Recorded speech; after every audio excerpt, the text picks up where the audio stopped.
Hello. In earlier videos in this series, we noted that under the Normans, the often remote Anglo-Saxon religious centres were moved to more urban locations, and in some cases centres were merged. In East Anglia, the Anglo-Saxon minsters at Hoxton and South Elmham were combined and a new episcopal see created in 1075, initially based in Thetford. Herbert de Losinga, a Norman prior invited to England to become abbot of Ramsey Abbey by William Rufus, paid a very large sum of money to be appointed bishop of the new diocese of East Anglia around 1091, and at the same time for his father to take over as abbot at Winchester. Buying and selling church offices is of course considered a sin, known as simony, after Simon Magus, who features in the New Testament in Acts, attempting to buy the powers of the apostles. Losinga's subsequent pilgrimage to Rome in 1094 was probably to seek forgiveness from the Pope. On his return, he moved his seat from Thetford to Norwich, and is the man largely responsible for Norwich Cathedral and the Cathedral Close. Norwich was already prosperous, the principal city in East Anglia, second in size only to London at the time. Access along the River Yare to the port of Great Yarmouth ensured plenty of trade. Markets and fairs in the city thrived. Under the Normans, a new French borough was established, a rival to the existing Anglo-Saxon commercial centre. Norman craftspeople and merchants were invited to move in and given preferential trading terms. Losinga chose the centre of the Anglo-Saxon settlement for his new cathedral and monastery. Houses and shops were demolished and highways blocked in order to clear the site. This high-handed approach was the start of a long-lasting, troubled relationship between the cathedral community and the local population, punctuated by riots and bitter legal disputes. On one occasion in 1272, the cathedral close was firebombed and the monastic cloister destroyed. Two-storey flint and stone Ethelbert Gate is one of the replacement gates built in the wake of that attack to guard the entrances to the monastic precinct.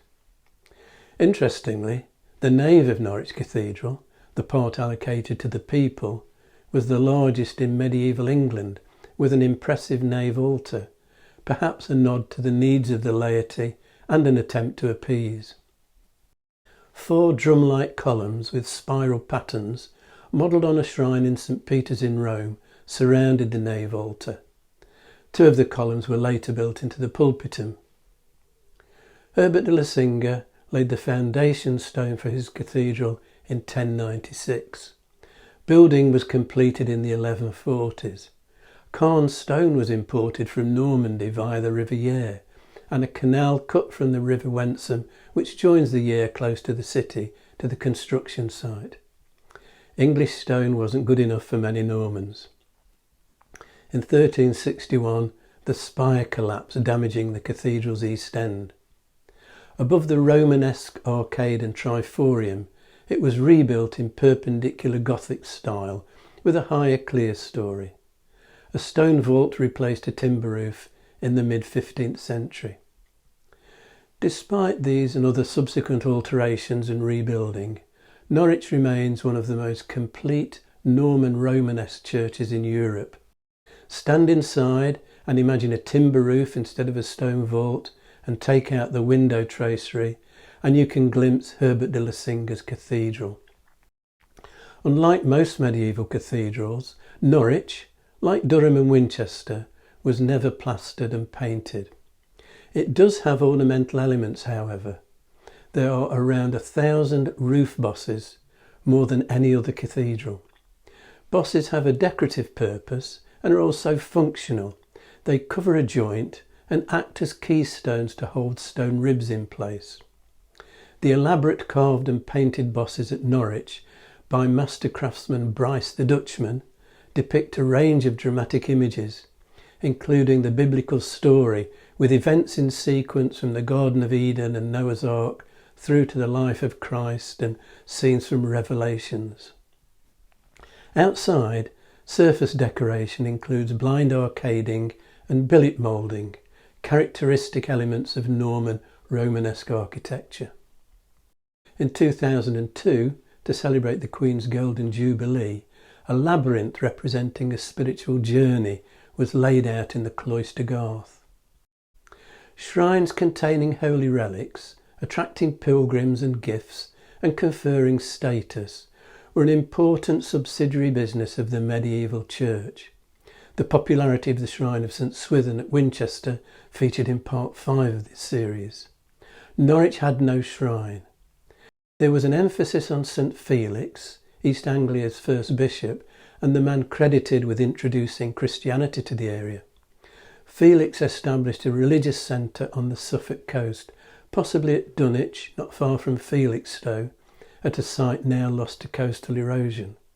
But with no remains, there was no shrine at Norwich, only a statue.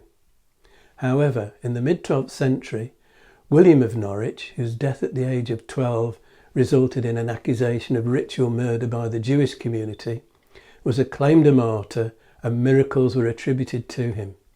His body was moved from the monks' cemetery to the cathedral and veneration encouraged.